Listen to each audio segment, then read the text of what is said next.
Welcome. My name is Megan Mitchell, and I am here today to present on a topic that is so exciting to me: powerful homeschool partnerships involving and empowering parents to drive student success. I will give you some tools, some tips, and some tricks that you can use when working not only with students, but of course, their parents or important people in their life. Because we know that when working in schools with students, it's very important that we involve and empower parents so that they can also be advocates in their children's success.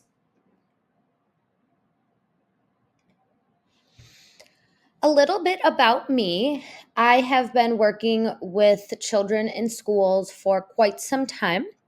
I have been a clinical social worker since 2015. I worked in a variety of different settings, and I currently continue my work as in private practice as a child therapist.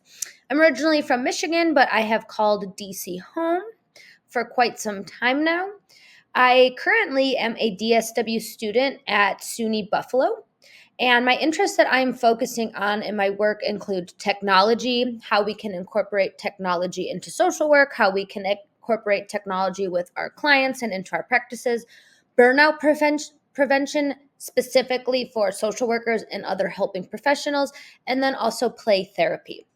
I am passionate about treating neurodivergent children and their family systems, and that's been an area that I have been focusing in on for probably the past 3 to 5 years.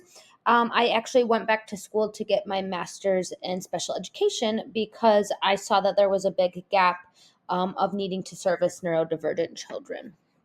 So that's a little bit about me. And all this is to say that this is going to guide some of my experiences as we partner together and work through some of this content in our webinar today. So here is our quick agenda. We are going to cover a variety of different topics.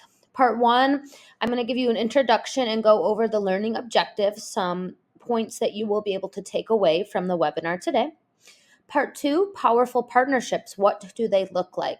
Knowing that everyone's experience is going to be different, your settings look different, and every client that you interact with is going to be different. Part three, creating partnerships, strategies, tools, and barriers. So this is where I will give you some really concrete examples so that, like I said, you can build that toolbox so that when you leave today, you will have some new strategies that you can utilize with parents. Part four will be IEP and BIPS. So this would be if you are working with special education students in the school system, how you can involve parents in this and how this can guide your work. Part five, NASW school standards, how we can connect our practice today to the standards set out by the NASW. Part six will be wrapping it up, putting it all together. Because this is a recorded webinar, if you have any Q&A, I will leave my contact information, and I'd be more than happy to follow up with you should you have any questions. Here are our learning objectives for today. After completing this workshop, participants will be able to: one, identify the importance and relevance of homeschool involvement in ensuring the success of students in schools. Number two, describe what parent involvement looks like in both creating IEP goals and behavior intervention plans. Number three, identify the barriers and challenges that exist in creating parent partnerships and working towards common goals. Number four, reflect on and examine personal practices to create an action plan that will lead to successful parent partnerships in a variety of school settings. And lastly, number five, connect their work with parents to the NASW standards for school social work services. So we are going to cover a lot today, but like I said, I really want you to be able to leave with some skills and build your toolbox so that you're leaving with some action steps and some ideas of how you can implement some of these strategies in your work with parents. So we're going to do a pulse check. So just think, on a scale from 1 to 5, how confident do you feel in working in partnership with parents? 1 might be that this is new to you. This is new to me. I do not feel confident yet. And I very much believe in the power of yet because we all have to have a starting point. Number two, I don't often feel confident. I need tools to help build my confidence. And I will say, this work, I've been doing it for a long time and I'm still learning so much. Every case is different and every case has different things that we need to think about. And I still reach out for supervision and consult when needed because there can be some really tricky cases. Number three, you're somewhat confident. So that would be kind of in the middle. Number four, I'm feeling good. I'm confident about working with parents. And number five, I got this. I am a parent partnership rock star. So just think about where you are on this scale. There's obviously no right or wrong answer, but hopefully, no matter where you are, if you are new to this work or you've been doing it for quite some time, you'll be able to either refresh yourself on some of these tools or you'll be able to learn some new things that you might not have considered. Okay, a little bit about my journey with parent partnerships. And here we have a little shout out to Schitt's Creek, which is one of my favorite shows. I started working in schools in 2009, so about 14 years ago. And this was just by chance. I, as a work study job, worked at a child development center at the University of Michigan, where I got my undergrad and my graduate degrees. I was 19 years old, and like I said, it was a work study job. I had never worked with children before, I had never worked with parents before. And at the time, I really had no idea what I was doing, but this is where my passion for working in schools and working with parents and children really flourished. So I started to really love the work, and this actually guided me into my MSW journey and my MSW program. When I was in my MSW program, my internship was in a rural area of Michigan, and I was working in both the Head Start program and early Head Start program. So anywhere from infant to age 5. So I had a really diverse experience there, and I got to work in the schools with the Head Start program, and then in a home visiting program with the early Head Start program. After I graduated with my MSW, I moved to DC, worked in a variety of different schools, charter, public. All of those schools were Title I. And like I said, this has kind of in the past couple of years, I became very passionate about working with diverse learners. So I received my master's in special ed in 2020. And why I did that was kind of just because I felt that I was missing a lot of the skills that were needed to work with diverse learners and learners that might have special education needs. I worked in Chicago for a couple years as an early childhood learning specialist at an independent school. Currently live back in DC, working in the schools and as well as working in private practice as a child therapist. So like I said, I've worked with a lot of different age groups. I've worked in a lot of different areas, rural, suburban, urban, and that has kind of led me to want to share this knowledge with others because I will say that a lot of times building these parent partnerships can be some of the best work that you will do. And I really, really enjoy it. So I've done a lot of work with parents. What have I learned? This is not easy work. Like I said, I still seek out supervision. I still need to consult with my colleagues because this work is not easy. It can be very complicated. There can be barriers. There can be a variety of different challenges that you will face. And that is because I think this work is so important because parents are trusting us to take care of their children day in and day out. When they send their children to school, the school is the system that parents are placing trust in. And that's really a big thing. So I do not take that lightly. I tell parents, thank you for trusting us to take care of your children because it is a very big job to fill. Sometimes we have to deliver tough news. And if you are someone that it struggles with conflict and having these hard conversations, definitely a skill that I am even still to this day working on because you have to sometimes have hard conversations with parents, and that can be very emotional, right? Especially if it is something that may catch them off guard or they were not expecting to hear. Another thing that I really want to point out here is we're not perfect. right? Even if you've been doing this for 2 months or you've been doing this for 30 years, we're not perfect.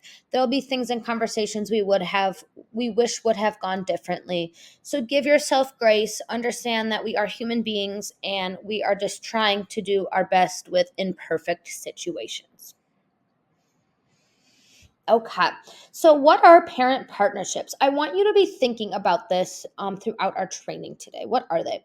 This is the textbook answer of what parent partnerships are.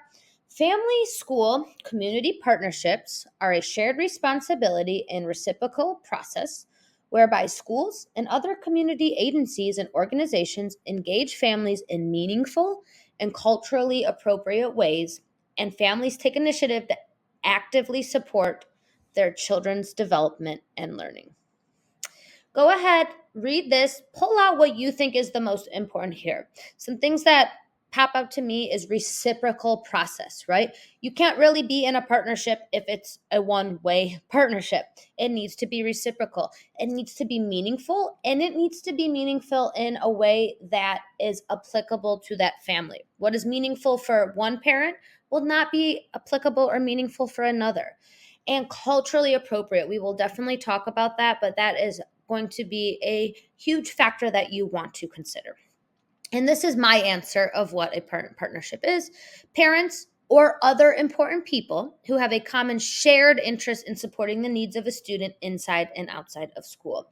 And I don't just want to include parents because I've had many situations where it might be a guardian, it could be an aunt, it could be a grandmother, it could be sometimes it's parents and extended family. I've had some meetings where maybe 5 important people are showing up to that meeting. So I don't like to specifically just say parents.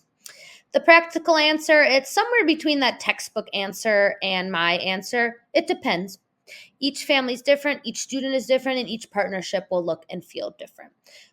Some might look more engaged, right? Maybe the parent has the opportunity to actually physically come into the school. Others might be able to connect with you virtually, or that at home they're practicing a lot of the things that you are also implementing at school. There's no right way for a parent to engage in a parent partnership. It all depends on their circumstances, what works best for them, and what works best for their family. What does the research say about academic achievement and parent involvement? The biggest predictor of academic achievement is the extent to which families encourage learning at home and involve themselves in their child's education. And I have a few citations here, but there's over 50 research studies that support this claim. There's not just one. There is just so much overwhelming evidence to support this, which is why this work is so important. We need to find ways to partner with parents because that is going to be crucial to a student's success. So it's not that they have access to great enrichment activities. It's not that they have teachers with high certifications and significant education around certain things. The biggest predictor is really, are the families involved in their child's education, and do they encourage learning at home? And that can look so many different ways. So this is really, really important. We want our students to succeed, and so we want to partner with parents. What else does the research say?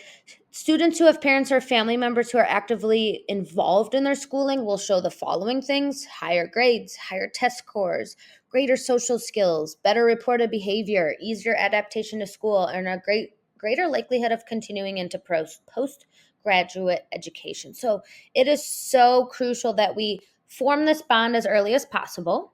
So I'm a huge proponent of early intervention.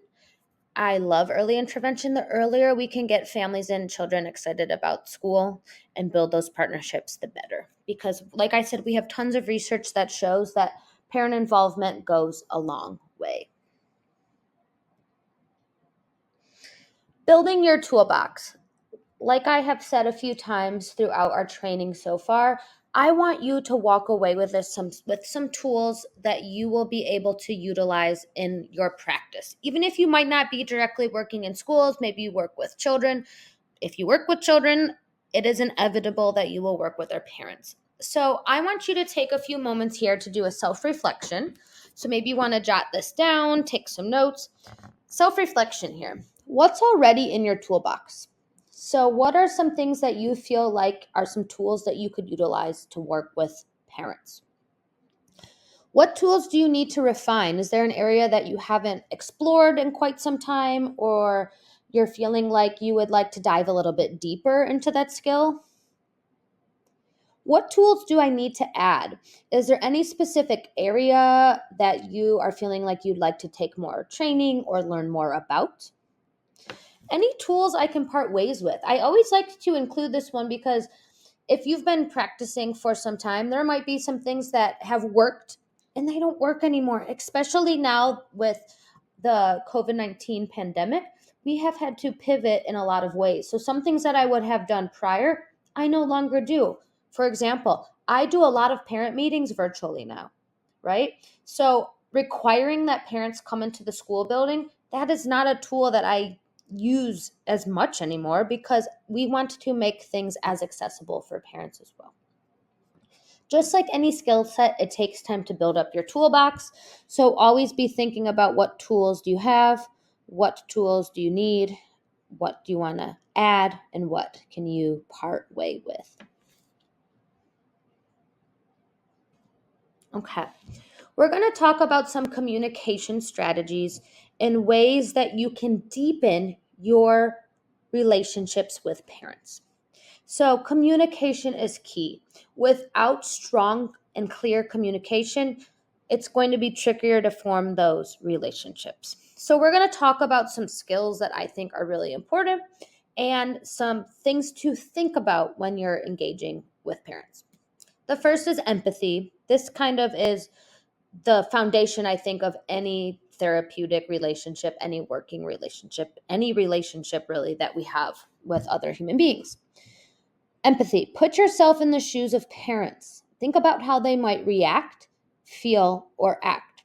We never know what someone is bringing to the table, no matter how big or small. Come from a place of positive intent and withhold judgment. I tried to put the key points in bold because I want you to be able to take these skills and have one takeaway from each one. So empathy is really important here. And I always say with this piece, don't take anything personally, right? Like I said, we don't know what someone's bringing to the table. So it might seem that the parent is very combative or they are not very engaged or willing to talk to you. We don't know what is going on for them. They might have a trauma history. They might be working several jobs, right? They might be overwhelmed by the process. So always come from a place of positive intent, withhold judgment. When we start to place judgment on parents, that can lead to really poor communication and really negative outcomes. So we really want to assume positive intent. Honesty. It's very important to be honest. This is a skill that I really struggled with at the beginning of my work because I didn't want to be the bearer of bad news, right? I was like, I'm just going to keep things super positive. But then what happens is we're sugarcoating things for parents and they're not getting the whole picture. So sometimes we have to deliver hard news. It's important to be honest and truthful with families about what you see at school. And that's because parents are not with the children at school. So we need to give them accurate information. At times, this might be hard for parents to hear, right? I'm sure no parent wants to sit there and hear that their child is struggling in the classroom. So this might be uncomfortable. So if you struggle with conflict, I definitely encourage you to reach out to a supervisor or a colleague that could kind of help you through this because it can be very, very difficult to sit with. However, you need to put the needs of the student first and be honest about how you can best support them in the school setting. I have many times also had parents that apologize to me and the teacher. I'm so sorry that they act like this at school. And we said, you do not need to apologize. That's why we are here to support you and to support the student. Also, honesty, never make promises you can't keep, and that is with parents and that is with students. Children have such a good memory, so if you say, I'm going to come on Wednesday and we're going to have lunch together, we're going to do a lunch bunch. Make sure you're able to stick to that because we want to build rapport and trust with our students. So if you make a promise and you can't keep it, Kids remember that. Things come up, right? So we just have to be transparent. Also, being transparent when we make a mistake. I think sometimes when adults make mistakes, that's a really good learning opportunity for children. Mutual respect. Respect the experts. Parents are experts on their children and possess a great deal of information that we do not have, right? We are with children several hours a day, every day for 9 to 10 months. And we know a lot about the area that we work in. We are the experts on a lot of things, but we do not parent these children. We do not go home and live with these children. We possess expertise, strategies, and resources to share with parents, but this is a two-way street. And I always want to tell parents that I very much value you as a parent, and I don't want to undermine their parenting. We are here to work together. For example, if you are seeing a child, let's say the student's name is Rebecca, I always start by telling parents, we are Team Rebecca, and we're here together to make sure that that student is able to be successful and thrive. So you want to be a positive role model for the students you serve. Kids can sense if you have a poor relationship with their parents, right? We don't want that. We want the child to see that the adults in the relationship get along well so that we can be that positive role model for our students. What are some barriers that would make parent engagement challenging? So, we're going to go through some, but I want you to once again take a few moments, maybe just either think in your head or jot down some areas that have been challenging for you when engaging with parents. How did you encounter this challenge? Did things go as you planned? Do you wish you did something differently? And lastly, is there something that you learned from this experience? Because we always can learn from our experiences. So, what can make parent engagement challenging? Trust.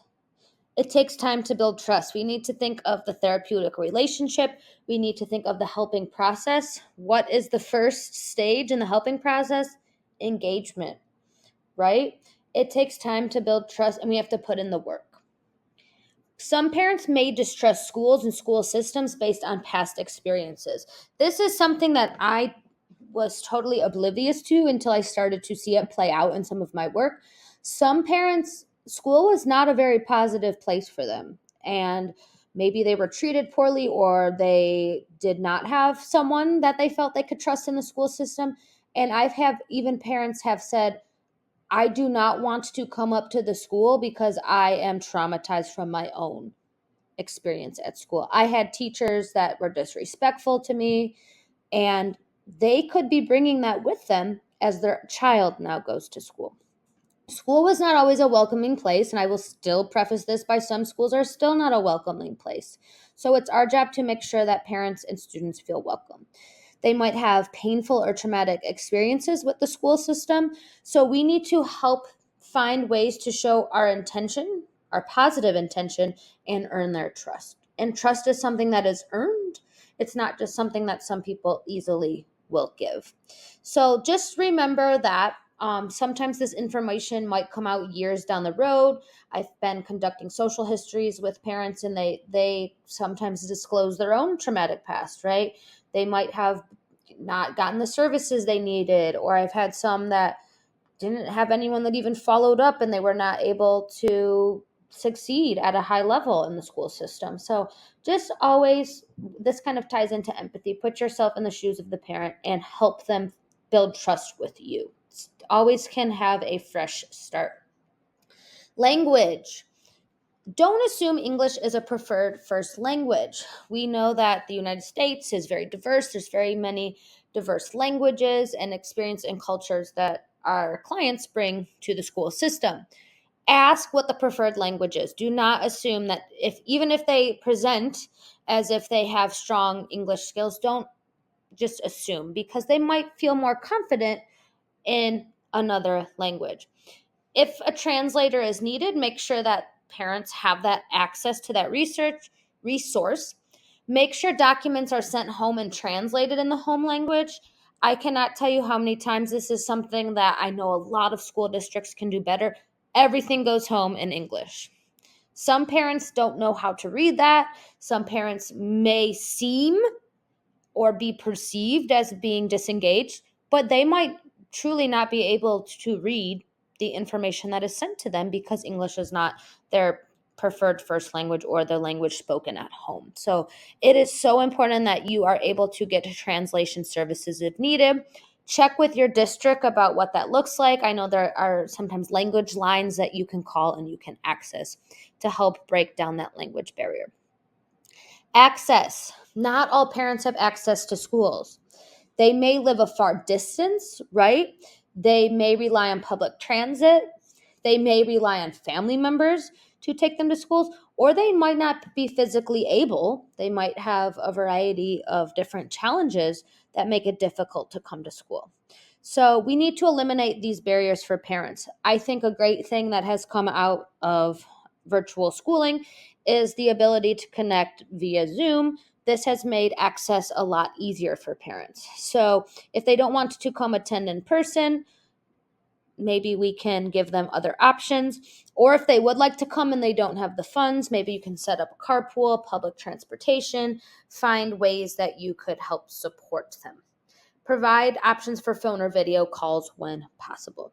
So make sure that you are eliminating those barriers so that access to you as the provider is easy for the parent. What are some other barriers? Cultural differences. Different cultures have different expectations of the role that school plays in a student's life. This may impact their level of involvement. Some cultures are very, very involved in the schooling, right? They want to be in touch very frequently with the educator. And others are, the educator is the expert, we trust you, and we're going to take kind of a backseat to it. It all depends. There's no right or wrong way. But some parents might want to be more involved. Others might be more hands off and feel that school should handle all incidents that happen. So, for example, I've had some parents that say, "Why are you calling me? You're in charge when they're at school. Take care of it." And then I've had others that are, "Why are you not taking care of this?" Right? So, you're going to really get a huge spectrum of responses from parents. Areas of culture you should consider: country of origin, religion, level of education, social influences, family makeup. Those could all come into play with what engagement looks like, what involvement looks like, and knowing that we have to meet parents where they're at. So we do not want to ignore cultural differences, because if we make assumptions, that's, like I said, when some of these relationships can go south, because we're making assumptions and not meeting the client where they're at and really not understanding how culture has an effect on their relationship with the education system. Lack of understanding. Parents might not feel they themselves have the skills or training to help their student. I have so many times had parents say, "I'm so overwhelmed. They're displaying these behaviors at home. I don't know what to do," right? So they just simply need our assistance. They might need psychoeducation, and they just might need someone to talk to. I've also had some parents that don't understand what is developmentally within the realms of what is appropriate or what would be something that is more concerning. For example, I've had parents that, we might see that there's some sort of delay, or there is a behavior that we are seeing is not age appropriate. We tell the parent, they said, "I had no idea that other kids this age are not doing that." Right? Because they might only have exposure to their own child, so they might not have a sense of what is developmentally appropriate. Help put things into perspective for them. And the best thing I can encourage for this is suggest easy and free ways they can support their child's development outside the classroom. A lot of times parents want to say, "Oh, I'm going to buy them workbooks and this and that." There are so many free things that parents can do with their kids that don't cost anything. They can be cooking together, right? They can be sorting socks into a bin and counting as they sort. It could be as simple as going outside and getting playtime. So I sometimes tell parents that's sometimes the best thing you can do is just to be present with your child. It's not about drilling these skills and getting workbooks and getting tutors and overscheduling them. Most of the best stuff is building that bond with their child. Another factor that could make parent engagement challenging is home stressors. Parenting is hard. and life is hard. So some families may have many outside stressors going on. They might not even be related to school, but those could be having an impact on how the parent is engaging with the school system or how the child's behaving in school.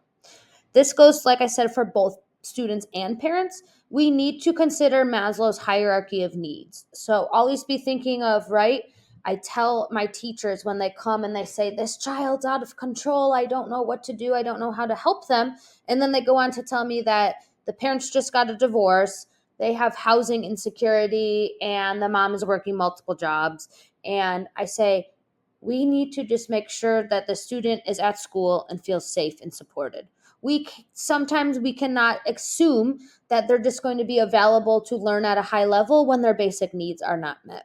Part of our role may be to be providing wraparound services and finding ways to help parents eliminate these barriers so that their child can access school, right? That is the whole. I always love to say the best part about school is, think of this, they're with an adult, hopefully an adult that cares about them, supports them. They have peer interactions. They're having meals together. They're having playtime together. They're having social conversations together. School is somewhere we want our students to be, especially at these ages of development, which could be anywhere from 0 to 18 or even beyond. So our role is to make sure that any barriers that exist to getting them to school or accessing school are eliminated. Now we are going to move into some of those key components of parent partnerships. And I love these 8 P's of parent partnerships. And these were developed by Wolpert and Garwin. It's a 2019 article, and I just love them. I love things that can be easily remembered. We're going to dive into each of these 8 areas. So let me quickly run down for you what these 8 P's are: praise, personality, public, persistent, purpose, piece of cake, personalize, and provide support. We are going to break each one of these down, discuss what it means, and this is an area we're really going to develop our toolbox with.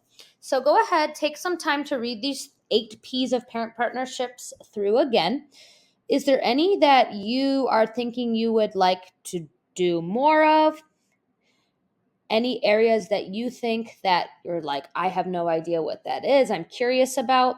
But this is really to just get you thinking ahead. And like I said, we are going to dive further into these. Praise, personality, public, persistent, purpose, piece of cake, personalize, and provide support. Let's jump into our first P, which is praise. So, we want to show our parents when working with them that we have positive news and positive things to share with them. So, I always encourage people to reach out and share positives with parents. It does not feel very good if you are always the person contacting parents when there's only negative or not so great news to share. So praise or highlight something positive that happened at school, even if it's something small. So maybe you were working on a skill with a student or they had a really good session. Call that out and let parents know. For example, I had a student that anytime I would ask him how he was doing, he would say, I don't know, I don't know. This went on for the first 6 weeks of school. One session, he came in with me and I said, how are you feeling today? And he said, my body feels calm. I immediately praised him. And then I also reached out to parents and I said, wow, we had such a great breakthrough in our session today. He was able to express a feeling for the first time all year. So that was something small, but it was such a big breakthrough. And parents were so happy to hear from me. So you can show gratitude to family members as well. Maybe they took time out of their schedule to meet with you. Thank you so much for being able to connect with me, or, thank you for working on this with so-and-so at home. Find ways for parents to see you as an ally rather than as the disciplinary or bearer of bad news. And that's because think of this as a personal antidote. Are you going to feel more motivated to start and continue a relationship when you're hearing some positives, or if it's only bad news, right? We want to be able to share positives with families, even if it's something small. Maybe attendance is an issue, and you are praising the fact that they only missed one day out of the school week versus 3 days, right? Every little small step counts. So make sure you are giving praise and that you're balancing your feedback so it's not always negative, bad phone calls home all the time. I've had so many parents when we call, they pick up the phone and say, "What happened now?" Right? We don't want parents to automatically think we're calling or emailing or reaching out because something bad happened. So change the narrative, flip the narrative. And will not only help your relationship with parents, but I also, when I'm sending home positive news, I told that child that said that he felt calm and we celebrated. I said, "I'm going to reach out to mom and dad and let them know." And he said, "You are." And just his pride was beaming as well. So praise goes a long way. Our second P is personality. This is a big one, and I know that sometimes people have different comfort levels based around this, but we allow our students to show so much of their personality, but many times we don't share our personality with them. And this goes for students and parents. A lot of times, children and kids can forget we have interests and hobbies outside of school. A lot of times kids even think we live at school. I've had so many kids say, "Is this your house?" And I'm like, "No, at home I like to do this, this, and this, and this." Something that I do, and this is all personal preference, but I have a meet Miss Mitchell kind of collage outside of my door. And this is for parents to see and also for students to see. And it says a little bit about me. It says my favorite food, games I like to play, things I like to do on my weekends or in my free time. And I've noticed that's a really good talking point for parents and for students because they might ask questions or they might say, "You like football? I like football too." So we want to find ways to connect with students and their families and share important information about yourself with them. Biggest thing to note here, though, is you still need to maintain boundaries, right? So be very mindful of what you're sharing and think when you're connecting with students and sharing personal information, letting kids get to know your personality.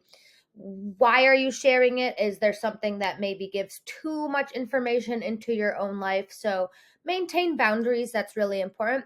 But we want to connect and build trust. And when they feel like we are a person, we have interests, we might have interests that they have interest in too. That's a really good starting point, and it's going to really help cultivate those relationships. Our third P is public. We talked about this a little bit as a barrier, so this would be a solution to the barriers of accessibility, but we want to find ways to make school accessible. Coming into the school building, as we discussed, might be anxiety provoking for some families. They might have limitations. This could be they're working a full time job or multiple full time jobs, or maybe they have odd work hours, right? Maybe they sleep during the day and they work overnights. Maybe they don't have transportation. Maybe they don't have childcare. So we need to understand that families have limitations that pose barriers to coming into the school building and make school accessible. So find ways for families to connect with the school that may not require them physically entering the building, right? This could be maybe sending home stuff to do at home, right? For example, I know that something that was happening at my school was it was a reading challenge, right? Read a book over the holiday. That's a very low-hanging fruit. They got to bring their books home, so it's not that they had to have books in the home, but making sure that this was a way that they could connect with the school without having to physically come in. Another way that you can make things public, think of in school, there's sometimes school performances, and sometimes parents can't come to that. So they might record it or live stream it. That's what my school did. They did a live stream of the winter performance. So families that couldn't come, or even extended family or other important family members, could still be a part of that. Here are some examples of how you can make things public. Allow families to participate in activities or meetings by phone or Zoom. We discussed that not everyone wants to come or is able to come into the school building. Utilize home or community visits if needed. This is a big one. If you know that your families or your parents are not able to come in to meet with you, There may be some instances where you need to go into the home and that's easier for them. At one of the schools that I was at, they did home visits prior to the school year for all the teachers did it with their homeroom class. Or they did community visits. Maybe someone did not feel comfortable doing it in their home, so maybe it would be in a park or at the rec center. This was so surprisingly successful because it really neutralized the space, right? And it said, you don't have to come to me. I'm going to come to you. And I want to get to know you and your family. And these were just absolutely great. And the kids loved seeing the teachers or other important school staff come into their home.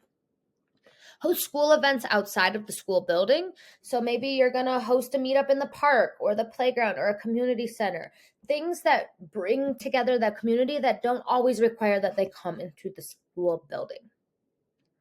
Offer events at a variety of different times and days to accommodate working families. If you're always having things in the morning or always having things during the school day or after school, that's going to not accommodate everyone. So maybe you have some weekend activities, or maybe you rotate what times things are available. So make sure that it's not always every year conferences are at 9 a.m. on a Monday, right? That's not going to be accessible. So make sure you offer a variety of different times and days to accommodate working families.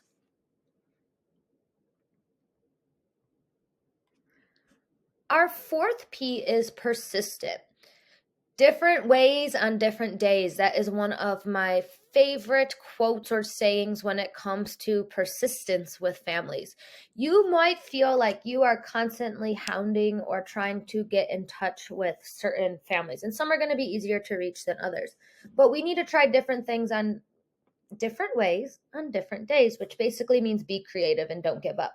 Keep up with communication. So maybe you reached out and you didn't hear back. Think of how many times you've received a text or an email or a call and things get busy, your mind gets overloaded and you weren't able to follow up. So don't give up if you don't hear back. Try different ways of communication and make sure that communication is accessible, right? So don't just send home, like we discussed, a paper in the kid's backpack. We don't know if that backpack's ever going to get open. So maybe try text or email or robocalls. Get creative, but be persistent.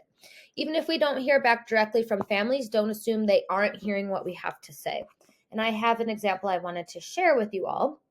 So there was a teacher that I worked with, and she sent out a Friday newsletter every single week.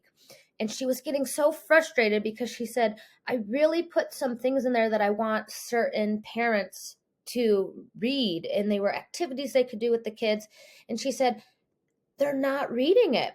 And then months later, we're at parent-teacher conferences, and one of the parents, the one that she was hoping would read from this newsletter, said, I read your newsletter every single week, and thank you so much for sending that. And the teacher was just shocked because she didn't hear back, but that didn't mean that the parents were not engaging with or digesting the material.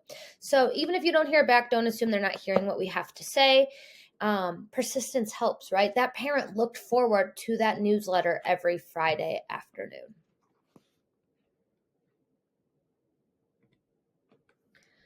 Our fifth P is purpose.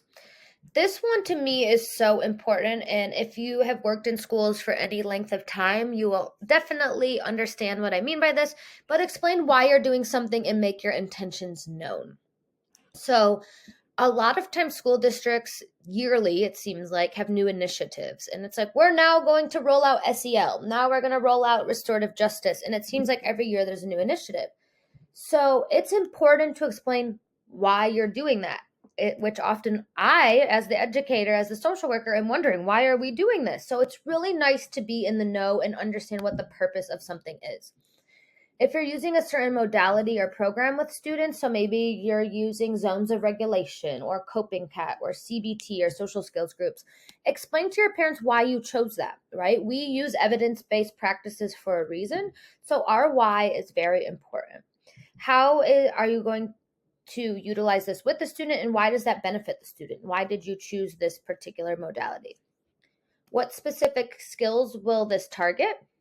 How can families be involved? So I often might send home resources or links to articles, very easy, accessible stuff that parents can also implement in the home. Is your school or agency rolling out a new initiative? Why are you doing that? Explain this to families and demonstrate what it looks like, right? It might be, oh, we're doing restorative justice. To a lot of people, they're like, what is that? What does it look like? What does it feel like? You might even want to have a parent event or a parent coffee with the principal or with a social worker where you can kind of explain what's going on and why you're doing it. Our sixth P is piece of cake. You want to make things easy for families. We don't want to make them jump through more hoops than they already have to. So you want to be creative in the ways that you connect, especially as social workers and mental health professionals. They might be going through the teacher or they might have multiple providers. So there are sometimes a lot of people that they need to contact in the school systems. So don't just send them the papers in a backpack and expect them to come back signed, right? People get busy. Maybe the kid lost that and it got lost in transit. There could be so many reasons why. I can't tell you how many times parents are like, what? This child never brought home this document to me. So use different modes of communication, but make it easy. So maybe texting is preferred. Maybe you're sending Google Calendar invites. Sometimes I'm like, would you like me to send you a Google invite? Emails, phone calls, any way that you're able to remind parents of important dates or events. I've even had sometimes if there's like an event that day, you maybe send home, you use a safety pin and put it on the child's backpack. Remember, we have something today. But what I do to make things a piece of cake is in the beginning of the year, I ask parents what their preferred mode of communication is. Some will say, only email me. Some will say, I don't care. Some will say, call me. So ask them what their preferred form of communication is. We all have preferred forms of communication, right? I know during the school day, I cannot answer phone calls because, first of all, I don't have great service in my building, but also I'm with kids. So an email might be quicker or a text. I can't answer a phone call sometimes in the moment. So you also want to send several reminders leading up to important dates because if you just send it once again, think from personal experience how many times something has slipped your mind because things get busy and you forget to put it on your calendar. So send several reminders. It might seem annoying, but trust me, people appreciate it. So make things a piece of cake.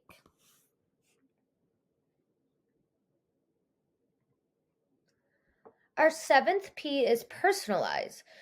Your approach to partnering with families should be personalized. We've talked about this extensively. What works for one family is not going to work for all families. Each family is unique, and we need to do our best to meet families where they are at. So don't assume it's going to be a one size fits all. What I did for this family is going to work for all families. You're going to have to put in the work to tailor it and personalize. Let families know you're invested in their student on a personal level. So that might be, personalizing it to the child's unique skills and strengths, but you don't ever want to just do a blanket personalization. That kind of defeats the purpose. That wouldn't make it personalized. But we want the children to feel special and we want the parents to feel special because each child and each parent relationship is unique. So as much as possible, personalize it. Make sure that you are showing parents that you care and you're invested. Here's some examples of how you can personalize. Maybe some families do better with checking in at the end of the day. So maybe you're walking the child out to the dismissal line and you're having a quick 3-minute check-in at the end of the day. Or maybe at drop-off, they're dropping them off and you're doing that quick touch point. Mom or dad or guardian, we're gonna have a great day. I will be in touch with you. Here are some things that we've been working on. Another way to make things personalized is send them home in languages other than English. And that might require some time from you and your school staff because you might have 3 families that need English. You might have 5 families that need Russian translation. And then you might have 10 families that need a Spanish translation. So it's going to require some back end work, but it's important that parents are given accessibility to things that are important. Having a translator, especially for big events such as parent-teacher conferences or all school meetings, because think of this, if you were to go to a meeting where they weren't speaking the language that is your home language, would you go to the event? Probably not, because you're not going to really understand what's going on. So it's so important that you have translation services available. We've also sometimes I had where we have a Spanish night and an English night, so parents could come to whatever their preferred mode of language was. Reading and talking through documents with parents who experience literacy barriers. I also want to point out, don't assume that all parents can read and write at a high level. Sometimes they might feel overwhelmed by the paperwork, especially as you get into special education paperwork, which might be IEPs or very technical, um, intense jargon. So you might need to walk through these documents with parents, and you don't want to patronize them, right? You just want to help them understand and make it accessible because it can be so dense. Sometimes these IEPs and these paperwork are over 15 pages, right? That's really overwhelming. And we want to make sure that parents feel comfortable with the language and they feel that they understand and are able to digest what is the information that is going out to them. Offer times to connect outside of school hours, but please be mindful of boundaries.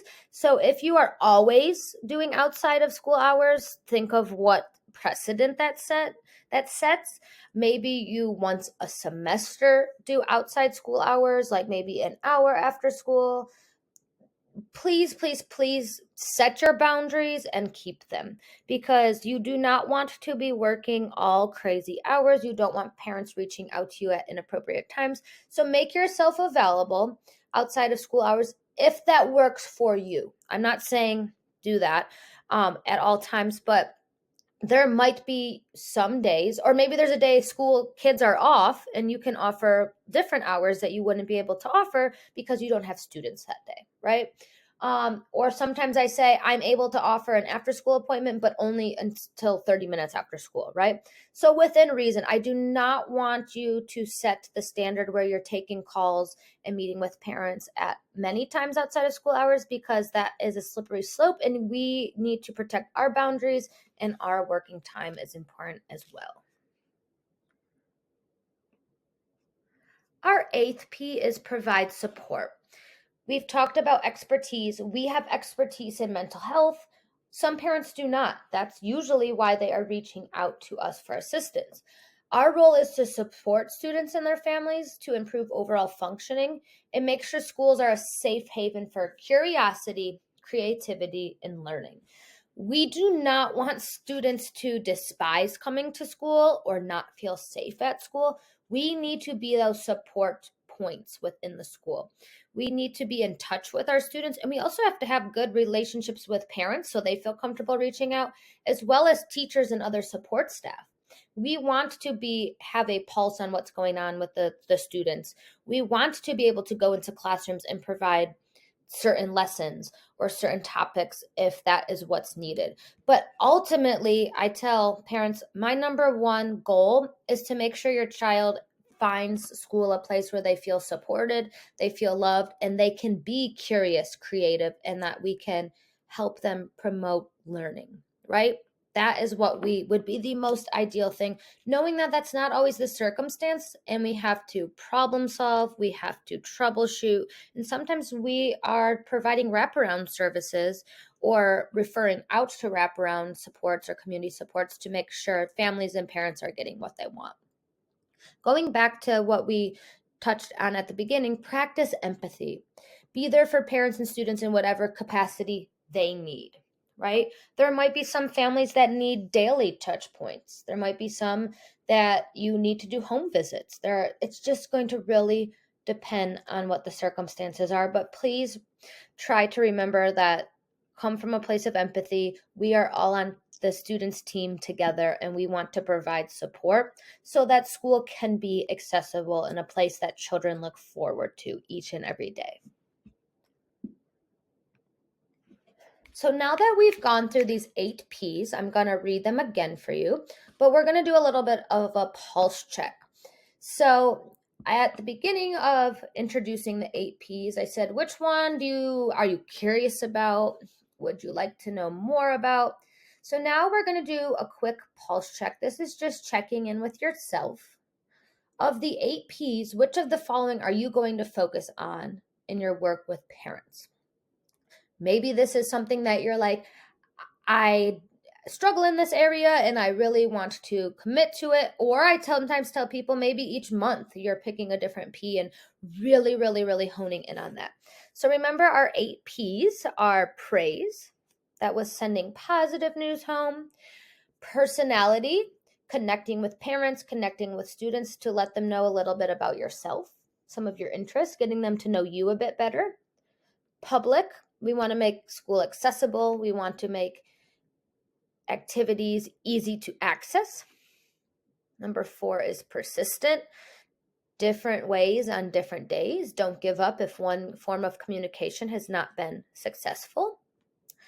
5 is purpose, letting people know why we are engaging in modalities, why we are setting up treatment plans the way they are, why we might be introducing certain initiatives, how that's going to help the child. 6 is piece of cake. We want to make things easy for families. We don't want to create any more barriers because we do know a lot of barriers exist. So we want to make things easy. 7 is personalized. We discussed this in great detail. There's no one size fit all. You should try to personalize your interactions and your partnerships. And the last is 8, provide support. We want to make school a place where children and families feel safe, they can be curious, and we can really instill that love of learning. So of these 8 P's, which are you going to focus on in your work with parents? I want you to jot 1 or 2 down. And then also, of those 8 P's, what are you going to do to implement this in your work? So go ahead and take a few moments here to think about that.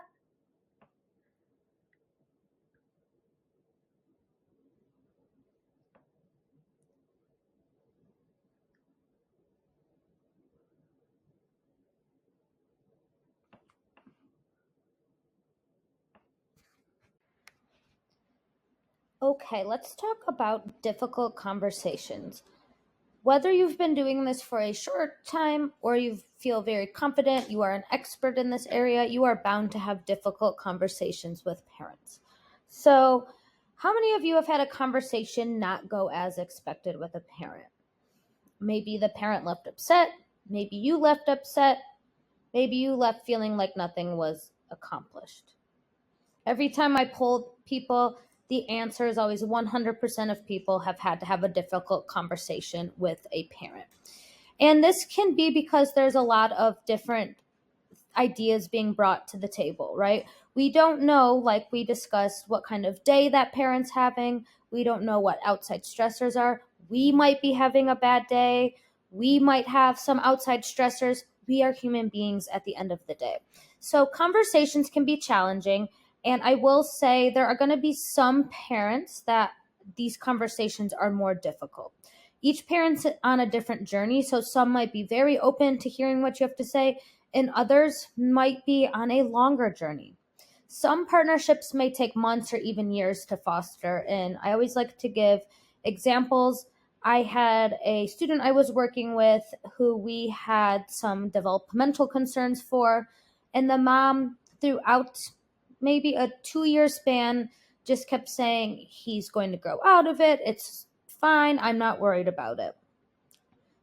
This was a very challenging relationship, but we used some of those 8 P's to continue to build rapport with the parent, continued to help support her.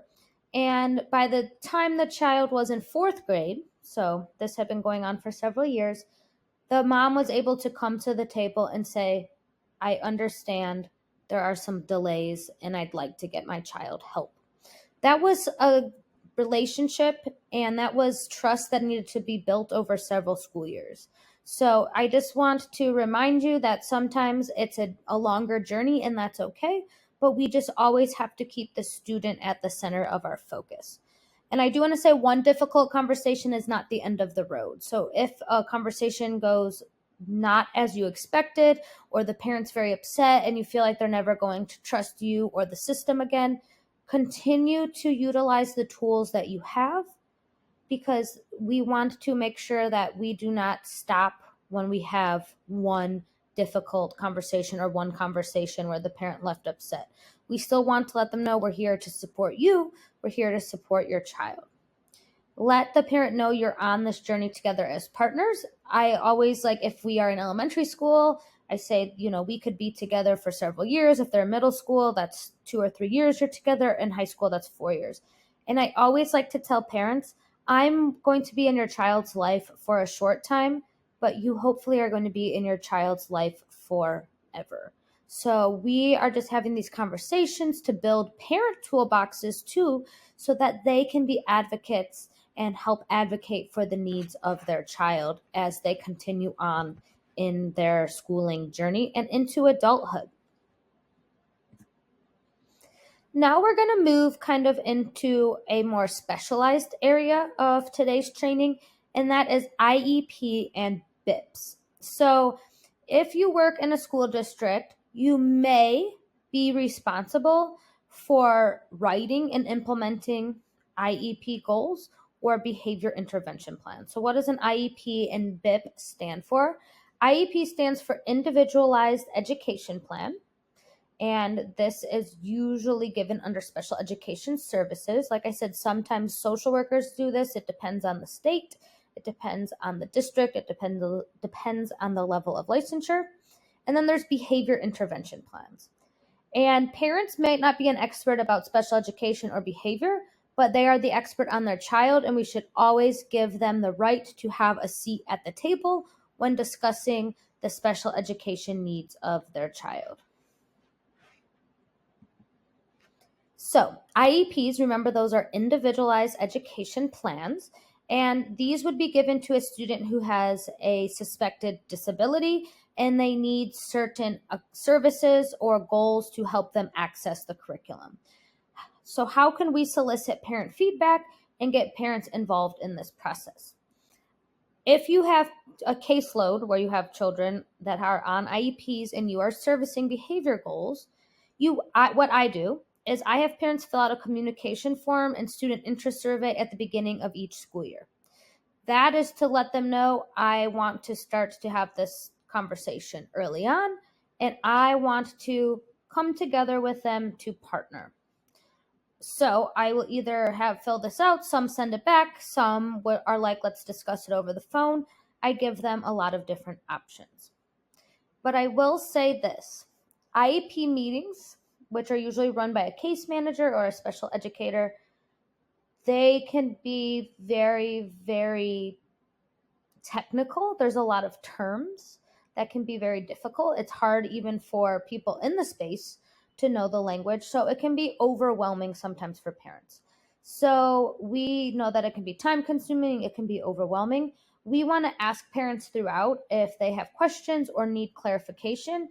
I've even seen sometimes our role as mental health providers or social workers might be to stop the educator or the teacher or the case manager and just say, can we take a moment? Can you explain that to me? So it's a lot about reading the room, seeing how the parents feel, because we don't want to have these meetings where the parents' eyes are glazed over, they have no idea what's going on, and they're just shaking their head in agreement or disagreement, and they're not really sure what's going on. So I always tell case managers or whoever is facilitating the meeting, take breaks as needed, reconvene on a different day. We've had some very long meetings that were just like, you know what, let's come back to the table tomorrow or at a time that's convenient to you, because it was just, we could not continue to go for 6-7 hours straight. Parents are by law equal partners on their child's IEP team. They have rights and their children have rights under the law. Educate parents on their rights. So a lot of times they do not know that they have the right to come to the table to talk about concerns in regards to special education. They hold invaluable knowledge on their child's strengths, struggles, and development. So it's really important that we get their input. So sometimes it depends on the district. Social workers might do a social history. They might be collecting home data. They might be collecting behavioral data. So it's going to be important that we have that parent partnership so we can get parent feedback. The school can't develop, change, or implement the IEP without informed parental consent. So we're not just going ahead and giving kids IEPs or servicing IEPs without the parent being in the know and consenting to this. So similarly to if you are to see a client in treatment, we have to get consent, right? So be mindful of the process. If you are unfamiliar with the process, there's lots of resources out there. Connect possibly with a special education case manager in your building, or like I said, tons of information on the internet that can help you, because it is a very cumbersome, complicated process. So that was about individual education plans. As part of the individualized education plan, or IEP, there are often BIPs, behavior intervention plans, that might be part of their individualized plan. Similarly to IEPs, we want parent feedback. And what a BIP is, it's information about the function of behavior, how you're going to address the behavior, what needs to be done in the classroom. There's a variety of different information, and these can be quite lengthy and take a lot of time to get the data collection piece completed. So it's important that parents are involved in this process. And we, like I said, we want to be proactive with parents. So if you have a teacher that comes and says, this child's having behavior issues, you want to reach out to the parent. You want to reach out as soon as challenging behaviors are observed, because you don't want to catch family members off guard. Say, we've been having these behavior issues in the classroom for 6 months, and the parent's like, well, why did you not contact me? So you want to make sure that they're in the know, you reach out to them, and their feedback and partnership is important. So if I had a referral from a teacher, I'd ask with the teacher if they've talked to parents. I would say, do you want me to reach out with you? And we would just try to get information. Are you seeing these same things at home? Tell me a little bit more. Just data gathering at this stage. Like I said, parents are by law equal partners on their child's IEP team. Social workers should collect information about the student through a social history or parent interview, because we know that the child does not only exist in the school environment. They have a home environment, they have systems that they're a part of, and we want to collect that information to get the big picture. These conversations with parents may give us more information and more data points into why a behavior is occurring. For example, we might contact a family and we're like, tell us more what's going on. And they're like, we have a new sibling in the house and this child has really struggled since they've been born. That is great feedback for us. BIPs, behavior intervention plans, are usually updated and monitored frequently, because we know behaviors can change and they can cycle. They should be involved in this process. If we're ever thinking about changing it or editing it, make sure parents are involved in that process. Provide outside supports or referrals for wraparound services as needed. So maybe family therapy is warranted and you don't provide that. You could refer them out to a provider. Or maybe you're thinking that a group would be helpful for them outside of the school setting. Or maybe you want them to see a occupational therapist. These are all things that you can consider and talk to parents about when providing wraparound services. But it's important that the strategies that you put in place and you're discussing with parents can be maintained across settings. So we don't want to have certain boundaries or expectations in the school setting that are so wildly different from the home setting that the child is confused. We know school is different from home, but we want to be on the same page as much as possible. So we want realistic supports, and we want to give parents some of the language you're using in the school setting so that we have kind of a nice holistic approach. This would be also sending resources home, letting them know the purpose of why you're using certain resources so that they can also implement some of these strategies at home. I now want to touch base on some post-COVID considerations, because this is just the current reality that we're living with. And I will say some of these statistics are a little bit older because, as we know, we still are seeing the effects of the COVID-19 pandemic, and there are different things we need to consider. So 55 million U.S. school children under the age of 18 were forced to learn from home at some point during the pandemic. Almost every child that was of school age was learning from home at some point, right? As many as 40, this is a stat only from 2021, so more updated research is needed. But at that time, 43,000 children lost a parent to COVID-19. I'm sure that number is much higher now. We need to think of grief and loss, right? There are probably a lot of students who are dealing with that as they return to school. This is very important. Low-income Black, Latino, and Native American communities were disproportionately affected by COVID-19. We need to take a diversity, equity, and inclusion approach as we are servicing children and making policies and implementing programs in schools.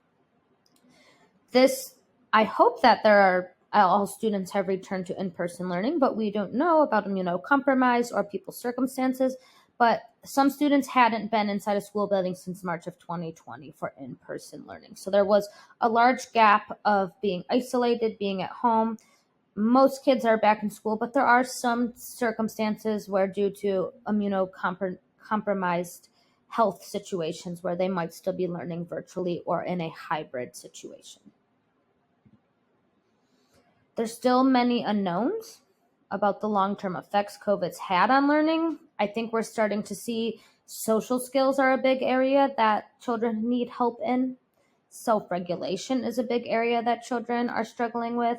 And social workers are needed now more than ever, right? Parents are needing a lot of support. They're like, these were not behaviors we were seeing before. Help. I'm doing a lot more parenting work now than I was before COVID. They need us more than ever, which means we need ourselves to be healthy. Self-care still matters, and I think it's more important than ever. Utilize supports, take care of your own wellness along the way, and be honest with yourself. Only you will know when you're hitting a wall, when you need to say, you know what, I need to kind of take a step back and I need to prioritize myself. But I love to say you can't pour from an empty cup. So we can't fill others' cups if our cup is starting to be depleted. So please, if you take anything from this, take care of yourself, set boundaries as you need to, because you matter, your self-care matters, and please, please, please prioritize your wellness. So there are actually some standards put out by the NASW for school social work services. If you have not had the chance, I definitely encourage you to check these out. They give a lot of specifics to school settings, which I think is great because we know that schools are really their own population that has their own concerns, their own standards of practice. So if you have not checked these out, you can always hop onto Google and type in NASW practice standards for school social workers, and you will see the document put out there. As we go through these, I wanted to touch points on a few standards that I think are important specifically to think about when working with parents. All of them, of course, are applicable, but I wanted to point out a few that I think are really at the forefront of our work with students and partnerships with parents. And that first one is Standard 1, Ethics and Values. If you read that here, Standard 1, school social workers shall adhere to the ethics and values of the social work profession and shall use the NASW Code of Ethics as a guide to ethical decision-making while understanding the unique aspects of school social work practice and the needs of students, parents, and communities they serve. Always, always, always, we have to adhere to the NASW Code of Ethics, and I sometimes think this can be a challenge in school settings. And why is this? Oftentimes, principals, teachers, they are not social workers, so they might not be familiar at all with the Code of Ethics. I have been asked many times to maybe make decisions that I felt like were ethically inappropriate or violated the Code of Ethics. So you always have to fall back on the Code of Ethics, because why do we have the Code of Ethics? To protect the safety of our clients, to protect our safety, and we would never want to lose our license because we're making unethical choices. So if you feel that there are some sticky situations, if you could reach out to a supervisor or a social work colleague, or you can always look at the Code of Ethics and give yourself a refresher, but we must utilize those pillars of the Code of Ethics, even though we are in a school setting. And sometimes we are in those gray areas where we are asked to maybe follow leadership, follow decisions that do not align with our Code of Ethics. I always just say, I am sorry, I have to follow this Code of Ethics under my licensure as a social worker. So just something to consider. Remember, a lot of times in a school setting, people might not have the same background and training that we do as social workers. The next standard of practice I want to point out in the NASW practice standards are Standard 5, Decision Making and Practice Evaluation. And it reads, Standard 5, school social workers shall use data to guide service delivery and to evaluate their practice regularly to improve and expand services. Data collection is so important. This could mean a variety of different things. You might be in classrooms observing. You might be having teachers fill out screeners. You might have parents filling out screeners. You might be collecting parent interviews. You might be using work samples, right? Those can often be really great. But we have to use data to guide our delivery of services. So we aren't just going to say, I'm seeing your child because the teacher told me to. Where's the data to back that up? So make sure you're always using data to guide your decisions and then to evaluate your practice. This can be towards treatment goals. This can be towards short-term goals for the student, long-term goals for the student. And you want to make sure that you're taking data regularly. A lot of times you will have certain district standards or school standards. Maybe you have to monthly or weekly put data in, but make sure you're documenting, make sure you're collecting data and keeping teachers and parents in the loop of why you're collecting data and how you're utilizing it. So that kind of goes back to that P of purpose. Data will drive the reason why you're making certain clinical decisions. So make sure data drives practice.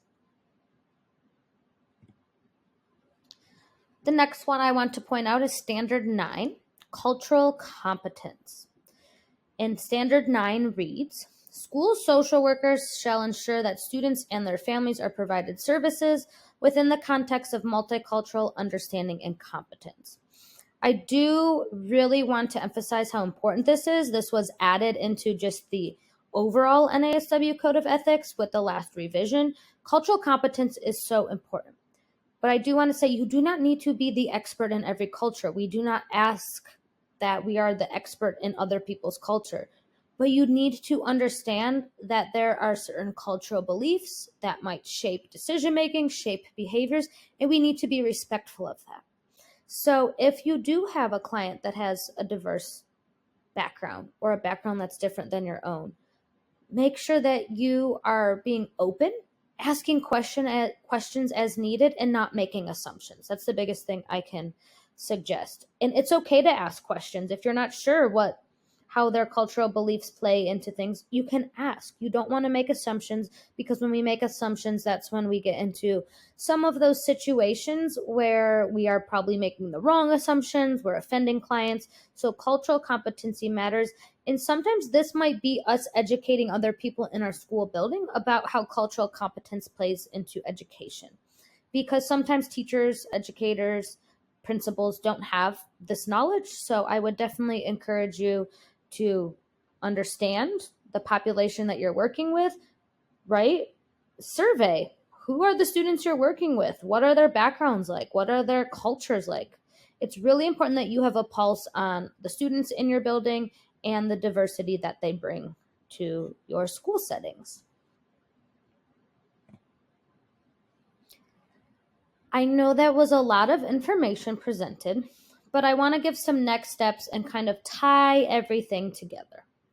So, you were given a lot today. We talked about some of the importance of communication with parents, what makes a strong parent partnership, what does this look like.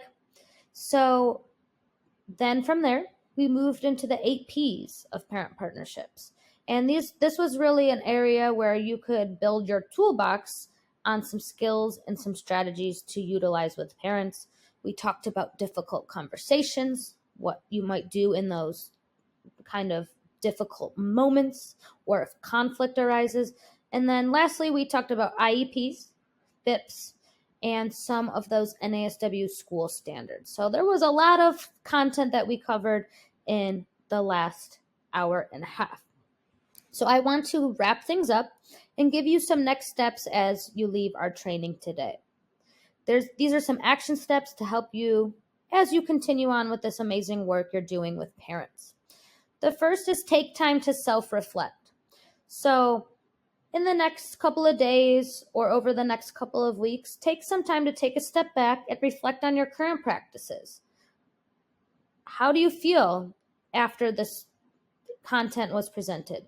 Do you feel like there's some areas that you are really strong in? Are there some areas that you're more weak in and that you want to build up skills in that? But take time to self-reflect, because we all have areas of growth, no matter how long we have been doing this work. So take some time to self-reflect.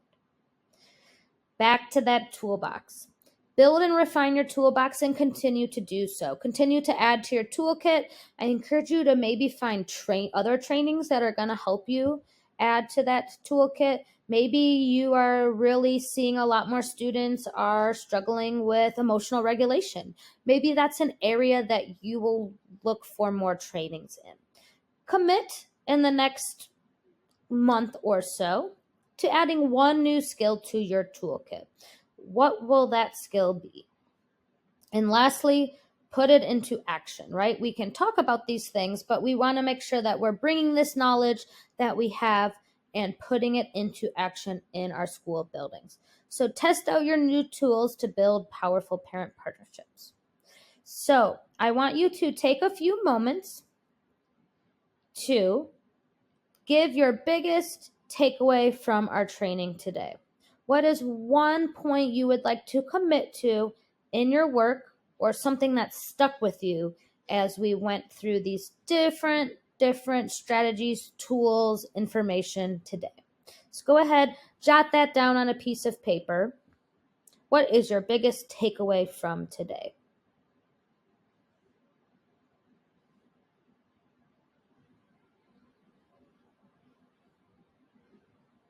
Okay. I wanted to show you my citations and acknowledgments, because all of the information that I shared with you today, it was researched and there are different studies. So if you are interested, you can check out any of these citations that were utilized in our presentation today. Like I said, there's going to be new research coming out around COVID. Sometimes it takes a little bit longer to catch up.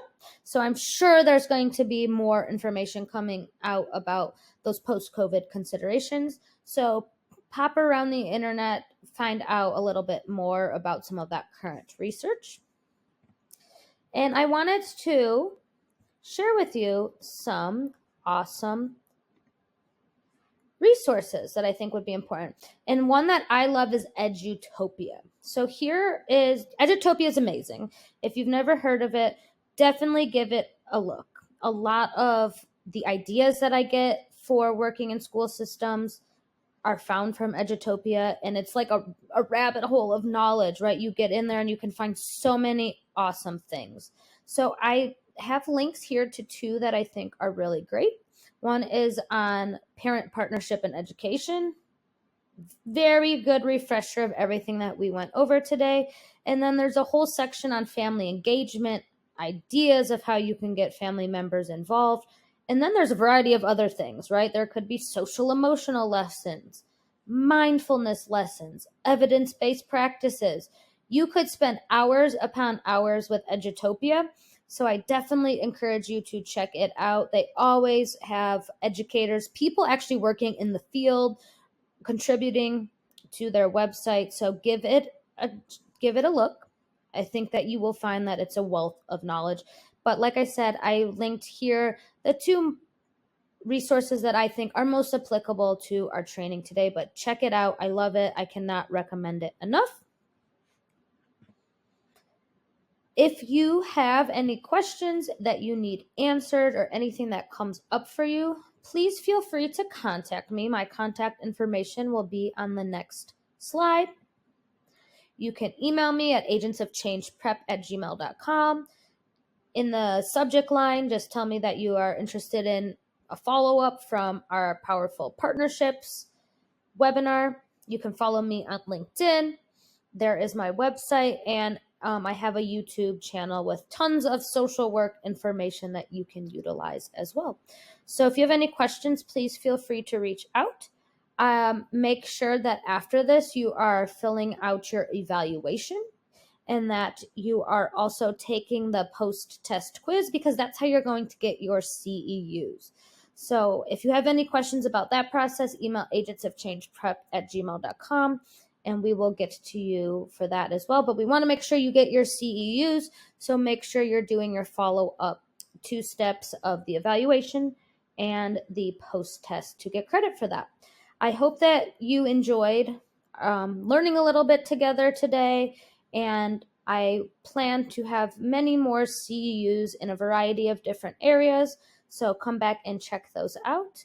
But thank you for virtually connecting with me, and I hope that you had some takeaways from today to help you continue the awesome work you're doing with parents and in the school systems. Thank you. I hope you enjoyed the Social Work CE from Agents of Change. Want to earn your CE credits for this course? Visit agentsofchangetraining.com or the link in the description to purchase the course and take the post-test. If you're looking for more CEs, check out our Unlimited plan. You'll get unlimited access to 150 plus ASWB approved continuing education courses for one low annual fee. We're always adding new courses and bringing on new experts. Did I mention we also have 5 free CEU credits available too? Check it out at agentsofchangetraining.com.